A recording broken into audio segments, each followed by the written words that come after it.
Irmãos queridos, nós vamos abrir a palavra de Deus no Evangelho de Cristo, conforme o registro de Mateus, capítulo 4. Mateus, capítulo 4. Vamos fazer a leitura até o versículo 11. Mateus 4, de 1 a 11. A seguir foi Jesus levado pelo Espírito ao deserto, para ser tentado pelo diabo.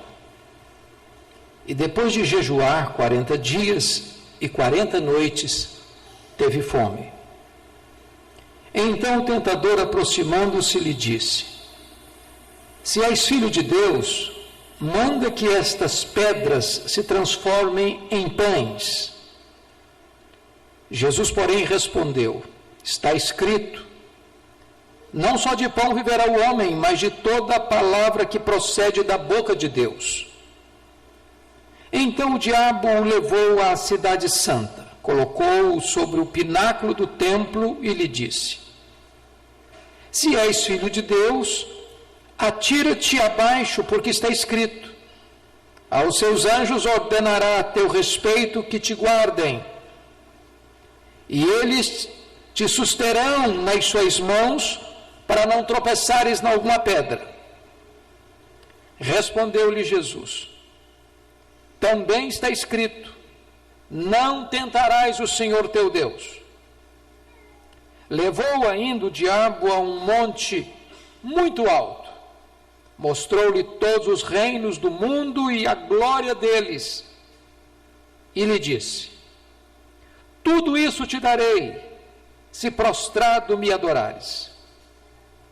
Então Jesus lhe ordenou: Retira-te, Satanás, porque está escrito: Ao Senhor teu Deus adorarás, e só a Ele darás culto. Com isto, o deixou o diabo, e eis que vieram anjos e o serviram. Amém. Irmãos amados, esse texto está registrado nos 3 evangelhos sinóticos, em Mateus, em Marcos e em Lucas. Algumas nuances distinguem os relatos, porque Marcos, que é o mais sucinto dos registros, nos informa algo interessantíssimo, porque nos fala que Jesus foi compelido pelo Espírito para o deserto. Isto é mais do que ser conduzido ou levado. Compelido é levado compulsoriamente, forçosamente. Há uma força maior aqui. Também Marcos e Lucas nos informam algo que Mateus não nos informa. Porque Mateus nos informa que depois de jejuar 40 dias e 40 noites, teve fome. Então o tentador entra em ação. Mas tanto Marcos quanto Lucas nos informam que Jesus é tentado durante os 40 dias. Isso é muito importante entender. Que não foi uma tentação pontual, depois dos 40 dias. Porque Marcos 1,13 diz: Onde permaneceu 40 dias, sendo tentado por Satanás. Curiosamente, nenhum dos 3 evangelistas nos informam que Jesus orou. Nem Mateus, nem Marcos, nem Lucas.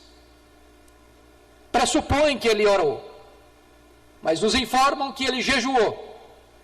E então deduzimos que se Jesus passou 40 dias jejuando, que dentro desse jejum também houve oração, mas os evangelistas não nos informam expressamente esse fato.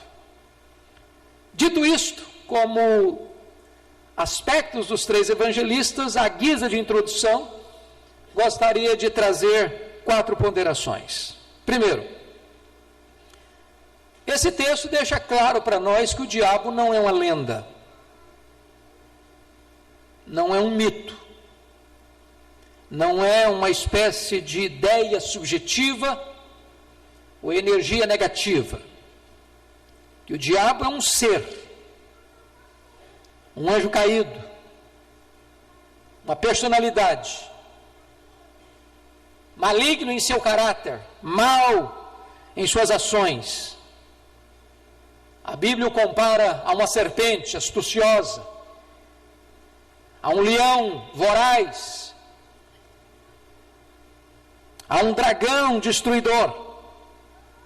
A Bíblia o chama de príncipe deste mundo, Deus deste século, o espírito que agora atua nos filhos da desobediência. Ele age sem trégua, ele não tem descanso, ele sempre está em ação. A segunda coisa que é importante entender, à guisa de introdução, é que a tentação, ela é inevitável, inevitável. Deus teve um filho sem pecado, Jesus Cristo, mas não teve nenhum filho sem ser tentado. Todos nós sabemos o que é isso. Todos nós já passamos, ou estamos passando, ou passaremos por isso. É importante entender que não é pecado ser tentado, porque o texto diz que foi o Espírito Santo quem compeliu Jesus ao deserto para ser tentado, e Mateus nos informa que ele foi levado pelo Espírito Santo para ser tentado. Alguns estudiosos, por não temerem a Deus e não estarem calçados com as sandálias da humildade, e nem vestidos pela fiel interpretação das Escrituras, blasfemam dizendo que o Espírito Santo estava em parceria com Satanás para levar Jesus ao pecado. A Bíblia não nos diz isso. Quando o Espírito Santo compele ou conduz Jesus ao deserto para ser tentado, não é para induzi-lo ao pecado, mas exatamente é para vencê-lo no seu território. Porque, se vocês perceberem, não é aqui propriamente Satanás quem está atacando a Jesus, é Jesus quem está invadindo o seu território. E invadindo o seu território para vencê-lo. Portanto, irmãos, é importante para nós entender uma coisa. Jesus nos ensinou a orar dizendo: livra-nos da tentação. Nós deveríamos entender que a tentação é algo que não devemos estimular, mas também nós devemos esperar. Devemos esperar. Terceira coisa, a tentação pode vir na sua, na minha vida, na nossa vida, nas horas mais esplêndidas da nossa jornada. Se não, vejamos. Jesus acabou de ser batizado no Jordão. Jesus viu uma das experiências mais incríveis do seu ministério, os céus abertos, Espírito Santo descendo sobre ele, o Pai falando das alturas: este é o meu filho, o meu amado, em quem eu me comprazo. Notem isso. Depois diz a Bíblia que Jesus Cristo vai para o deserto, é Lucas que nos informa isso, cheio do Espírito Santo, conduzido pelo Espírito Santo, compelido pelo Espírito Santo. Em outras palavras, não houve nenhum intervalo entre a glória do batismo e a dureza da tentação. Não houve nenhum intervalo entre o sorriso do Pai no Jordão e a carranca do diabo no monte da tentação. Jesus saiu da água do batismo para o fogo da tentação. Nenhuma transição entre o céu aberto do Jordão e a escuridão medonha do deserto. O que significa isso? Significa que o fato de você ser um crente piedoso, cheio do Espírito Santo, que está sendo guiado pelo Espírito Santo, você não está isento de ser tentado a despeito dessas grandes e gloriosas experiências. Quarto lugar, o mesmo Jesus que venceu o diabo, nos assiste quando somos tentados. E eu entendo, irmãos, que uma das razões por que esse texto está na Escritura é exatamente por isso. Para mostrar para nós que aquele que venceu o diabo no seu território, porque o melhor dos santos pode ser tentado pelo pior dos pecados, agora, como nosso sumo sacerdote, é poderoso para nos assistir e nos fortalecer também na nossa tentação. Em outras palavras, nós estamos entrando em um território onde o nosso irmão primogênito, onde o nosso irmão maior já entrou nesse terreno, já venceu Satanás e é poderoso também para nos assistir e nos fortalecer, para também nos dar a vitória. Então, dito isso à guisa de introdução, eu quero tirar aqui 3 lições. Primeiro, vamos ver as estratégias do diabo. Notem vocês que Satanás não se afasta de nós pelo fato de sermos filhos de Deus, nem pelo fato de estarmos cheios do Espírito Santo. A coisa que antecede essa experiência é que Jesus escuta: tu és o meu filho, e o Espírito Santo vem sobre ele, e ele é cheio do Espírito Santo. E aí entra em campo Satanás com a seguinte ideia: se és filho de Deus. Primeira coisa, o diabo começa não com uma negação direta, mas com uma dúvida. O diabo é muito astuto. É claro que ele não chega dizendo para você algo que vai confrontar sua fé de forma direta. Ele começa com uma sutileza. Foi assim lá no Éden. É assim mesmo que Deus disse? Bota a dúvida. Notem que Satanás ou o diabo põe em dúvida exatamente a verdade que Jesus acabara de ouvir no Jordão. Tu és o meu filho. E ele pergunta: se és filho. Terceiro, o diabo pôs em dúvida toda uma vida. Porque na verdade, quando Jesus chega ao Jordão, chega com 30 anos.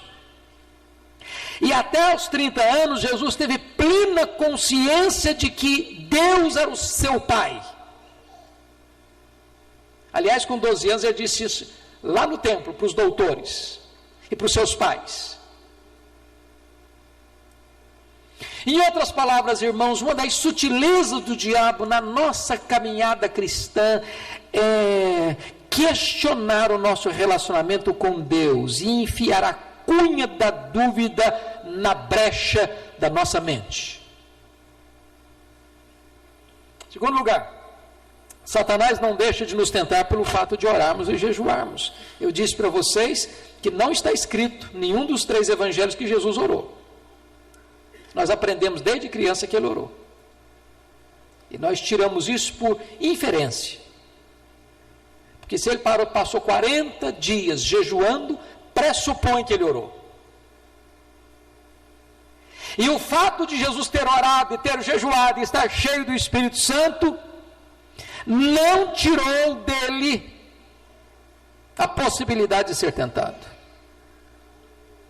E vale a pena destacar esse ponto, tanto que Marcos e Lucas enfatiza que o diabo não o tentou depois de 40 dias de jejum, não. O diabo tentou durante os 40 dias de jejum. Em outras palavras, quando você, no exercício de uma das mais importantes áreas do crescimento espiritual, que é o jejum, está se consagrando a Deus, está se humilhando diante de Deus, está se quebrantando diante de Deus, está buscando poder para a sua vida, neste exato momento, Satanás pode entrar em campo para tentar você.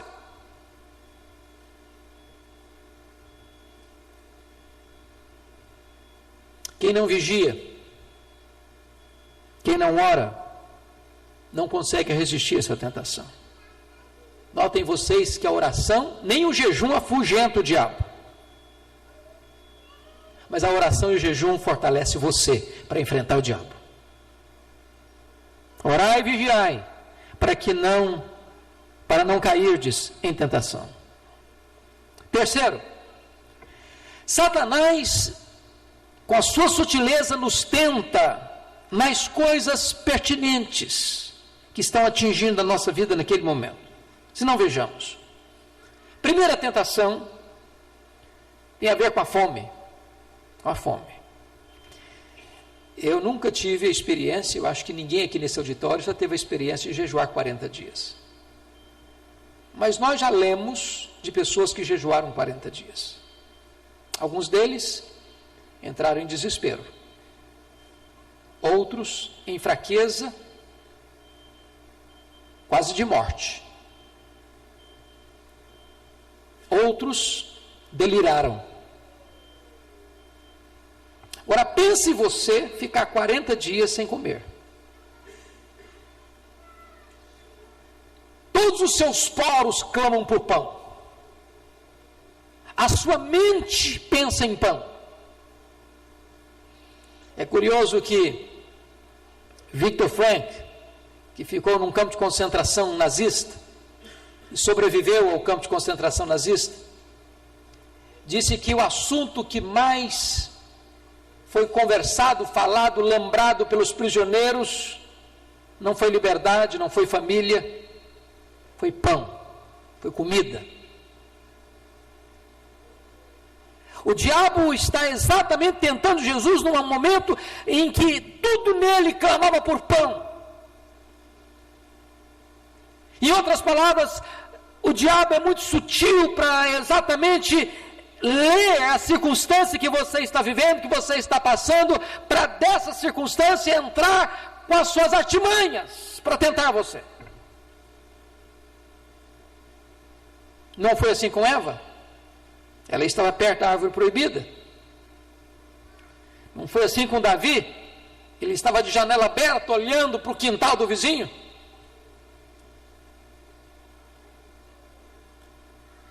Não foi assim com Pedro?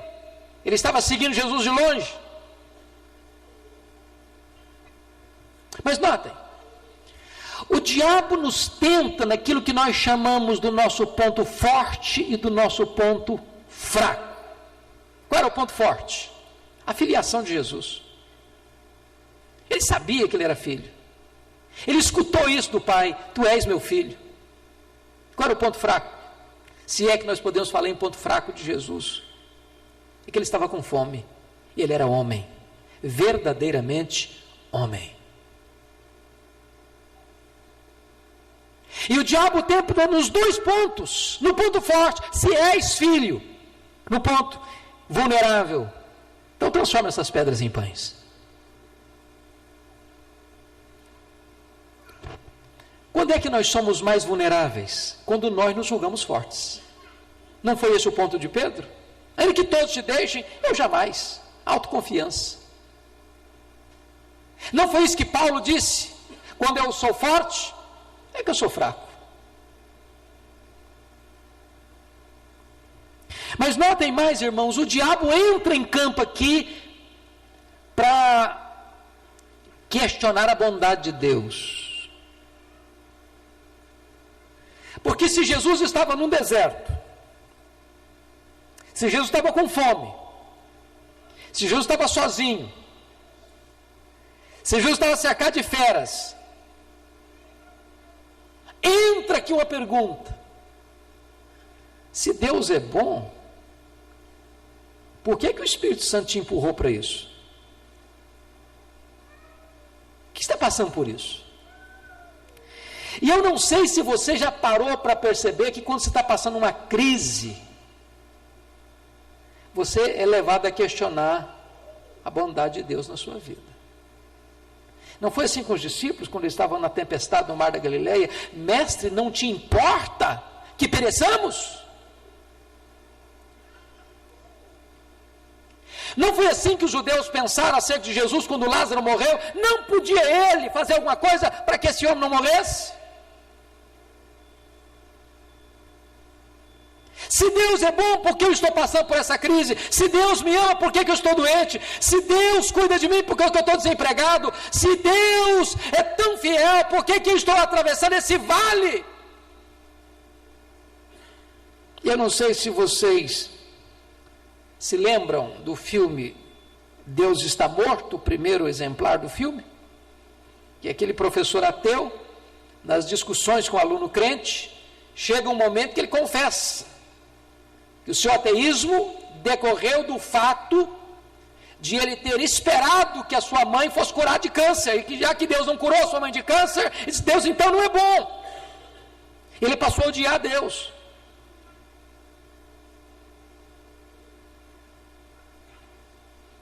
Então, preste atenção, porque Satanás é muito astucioso para pegar as adversidades da sua vida e querer colocar no seu coração, na sua mente, que Deus não ama tanto você assim. Agora notem, o diabo está aqui explorando também as circunstâncias adversas, porque tudo que está ao redor desse texto retrata isso: a fome, a solidão, as feras, o deserto. Não são boas companhias, nem boa circunstância. E qual é a sugestão de Satanás? Se você está numa crise, e Deus está dizendo que ama você, por que você não sacode essa dependência de Deus e faz alguma coisa? Para que você confia em Deus quando a crise chega? Não é a pergunta da mulher de Jó? Ainda conservas a tua integridade, Jó? Amaldiçoa o teu Deus e morre. Faça alguma coisa. Resolva o seu problema. Transforma essas pedras em pães.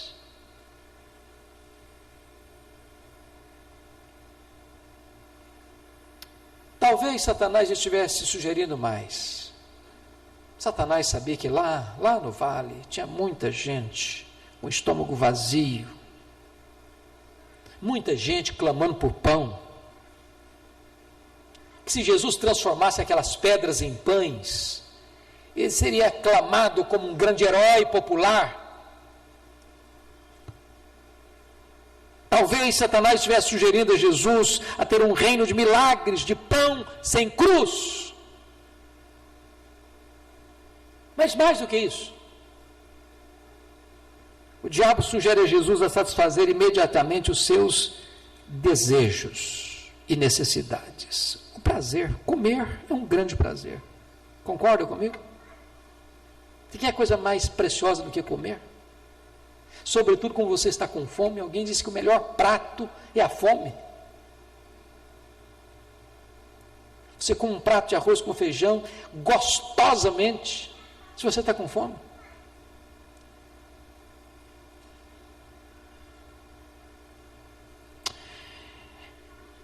Talvez, queridos irmãos, Satanás está tentando exatamente nesse ponto. Você está com necessidade? Você quer suprir sua necessidade ou seu prazer? Faça. Não se reprima. Não é aí o tom da música popular? Não se reprima.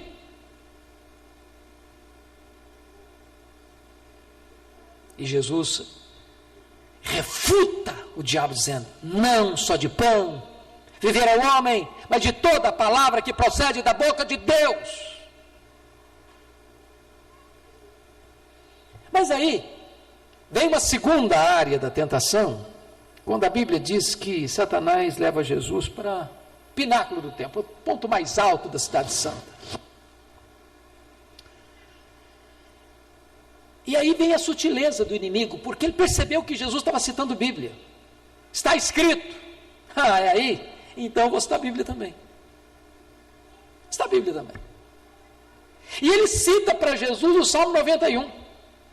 Aquele salmo que as pessoas gostam de botar em cima da mesa, como se fosse um amuleto, para espantar demônio.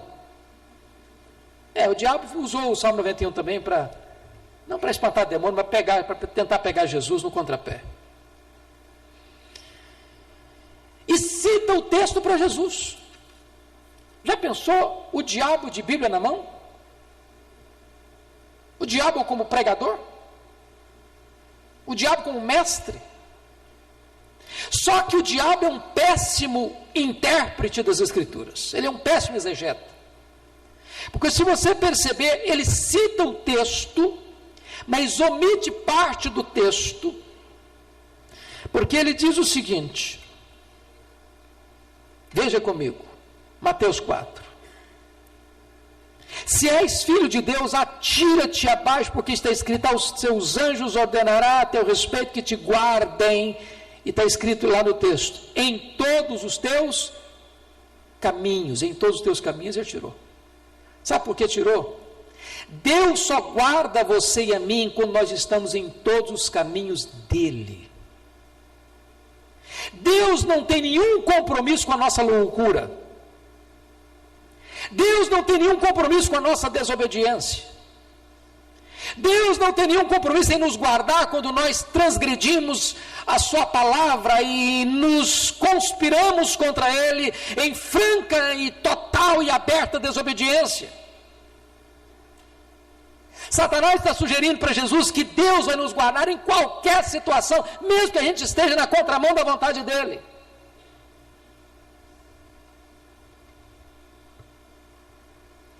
Notem vocês que a proposta de Satanás aqui é de um milagre de exibição. Lança-te daqui para baixo. Não vai acontecer nada. Está escrito. Só que não foi bem isso que Deus prometeu. Deus não prometeu que vai honrar as aventuras e loucuras da nossa presunção. Sabe o que significa isso, irmãos? O diabo quer nos levar a pecar confiados na graça de Deus. Sabe o que significa isso? Pode pecar. Peca. Não vai acontecer nada, não. Deus vai dar um jeitinho. Você vai sair dessa. Você vai escapar. Na hora H, Deus manda o anjo dele e te livra. Quantas pessoas que pecam hoje na pressuposição de que Deus vai perdoar? Vai dar tudo certo. Sabe qual é a resposta de Jesus? Não tentareis o Senhor teu Deus. Não tentarás o Senhor teu Deus. Querer que Deus seja parceiro da nossa loucura é tentar a Deus. Mas aí vem a última tentação. Quando o diabo pega e leva Jesus a um alto monte e mostra todos os reinos da terra. E diz Lucas, o texto paralelo, que Satanás diz para Jesus, olha, tudo isso me foi dado. Sou dono desse negócio todo aí. Agora, se você se prostrar e me adorar, tudo isso eu dou para você. Algumas coisas importantes, que o diabo é um estelionatário. Ele não tem nada, nunca teve nada e jamais terá nada, mas ele acha que tem. E ele promete o que não tem. E é sempre assim. Promete prazer. O que ele dá? Desgosto. Promete liberdade. O que ele dá? Escravidão. Promete felicidade. O que ele dá? Tristeza. Promete vida. O que ele dá? Morte. Ele não teve reino nenhum, nunca teve. O reino dele é de trevas. Mas ele oferece o que não tem. A tentação agora é fazer de Jesus um novo César, um império sem Calvário. E diz a Escritura que Jesus refuta-o dizendo, só o Senhor teu Deus adorarás, só a Ele darás culto, retira-te Satanás. E diz Lucas 4,13 que ele se retirou. até momento oportuno. Em outras palavras, nenhum momento na sua e na minha vida é tão perigoso como quando depois de uma grande vitória. Por quê? Porque o fato de você ter vencido um round da luta não significa que você não terá mais luta daqui para frente. A luta vem, a prova chega, a tentação vem com outras roupagens. Por isso, eu gostaria de olhar para esse texto agora, observando como vencer o diabo. Como é que Jesus venceu? Por que Jesus venceu? Como Jesus venceu? Isso é importante para nós. Primeiro, Jesus venceu, primeiro, por ter uma vida de intimidade com Deus, por meio pressupomos, da oração, claramente do jejum.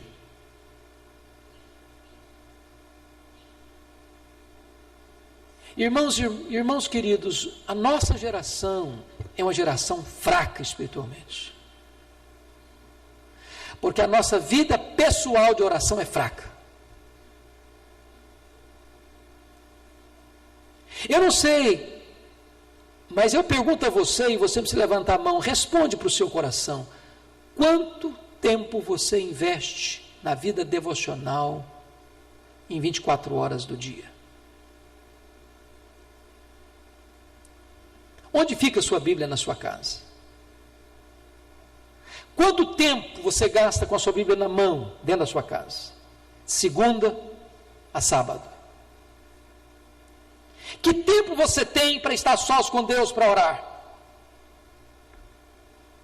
Qual foi a última vez que você jejuou?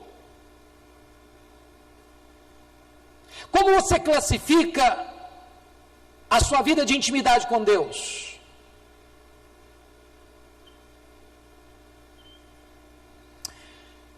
Nós não teremos resistência e força para enfrentar essa luta, irmãos, a não ser que nós estejamos revestidos com o poder de Deus, mediante esses exercícios espirituais da oração e do jejum. Segunda coisa, ter uma vida cheia do Espírito Santo. Jesus estava cheio do Espírito Santo, ele foi conduzido pelo Espírito Santo. E sem a plenitude do Espírito Santo, irmãos, nós fracassaremos. Porque você e eu sempre vamos estar cheios, ou do Espírito Santo, ou de nós mesmos.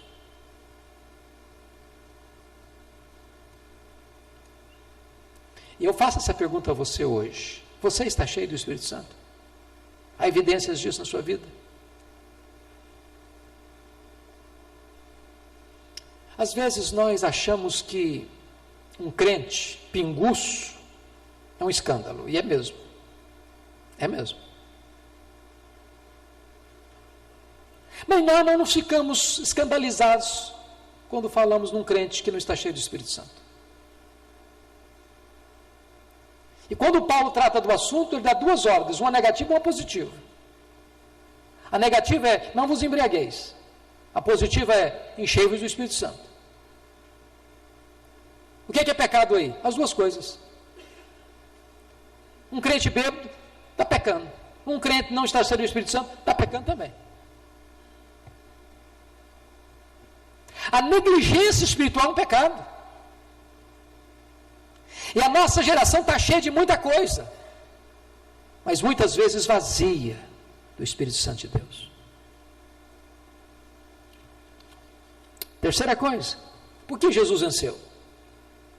Porque Jesus tinha a palavra de Deus na sua mente, no seu coração e nos seus lábios. Irmãos, tem hora que não dá para buscar uma chave bíblica, não. Tem hora que não dá para correr lá na sua sala ou lá no seu escritório para abrir a Bíblia. Olha, está escrito aqui, não. Você tem que ter no seu coração. Crente tem que memorizar a palavra de Deus.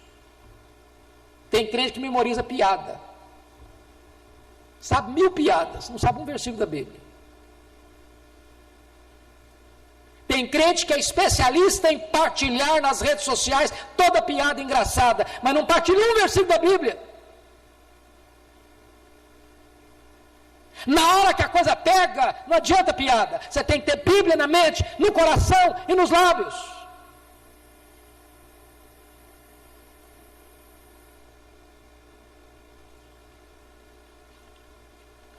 E eu quero concluir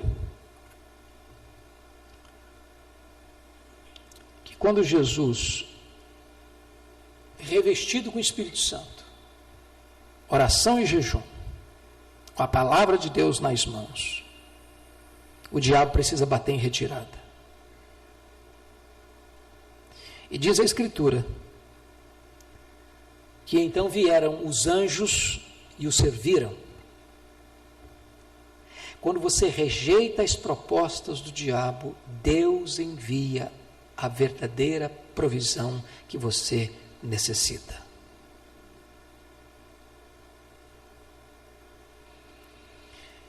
E é Lucas que nos informa isso.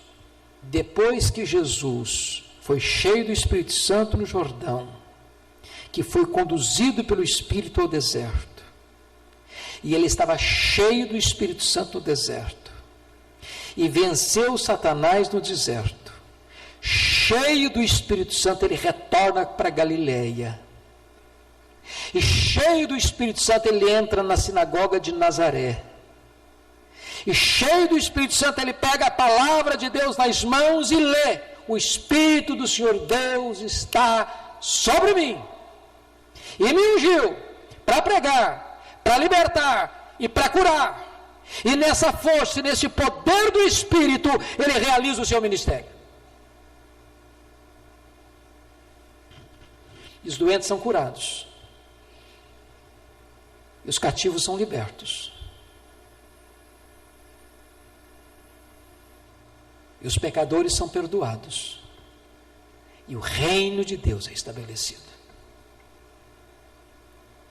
Agora eu quero que você fique em pé para ler comigo Hebreus capítulo 2, versículo 18. Há uma só voz, porque a palavra de Deus para o seu coração nesta noite é uma palavra de esperança, é uma promessa que você e eu precisamos agarrar a ela. Hebreus 2,18. Toda a igreja comigo, por favor. Pois naquilo que ele mesmo sofreu, tendo sido tentado, é poderoso para socorrer os que são tentados. Você pode ler de novo? Pois naquilo que ele mesmo sofreu, tendo sido tentado, é poderoso para socorrer os que são tentados. Louvado seja o Senhor. Nós temos alguém que nos socorre, que conhece a nossa fraqueza. Ele já passou por esse caminho, ele venceu, e ele está do nosso lado. Ele é o nosso advogado, ele é o nosso Senhor, ele é o nosso Salvador. Ele se importa conosco, está pronto a nos assistir, a nos socorrer e a nos dar vitória.